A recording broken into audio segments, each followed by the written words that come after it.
Hello guys, welcome back to my new blog. আজকে বাইরে বৃষ্টি হচ্ছে, সেটা আমি সকালে দেখিয়েছি নিউজের মাধ্যমে।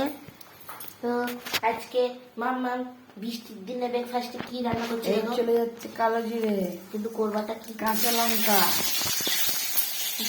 আমার হাতে তেল ছিটকে এলো। এই হচ্ছে পেঁয়াজ, চলে গেল পেঁয়াজ। এই হবে আলু ভাজা, আজকে হবে গুড়ি গুড়ি আলু ভাজা, ঝুরঝুরি আলু ভাজা, সাদা তেলে ঝুরঝুরি আলু ভাজা। এই হচ্ছে আলু ভাজা, আর এখানে হবে লুচি। পরোটা। লুচি করো না তাই? কদিন আগে খেলাম, বেশি তেল খাওয়া যাবে না। আলু ভাজা, পরোটা। এই হচ্ছে আমাদের breakfast. Subscribe and follow my channel, Sudash Vlog and Foodie Siju. Bye bye.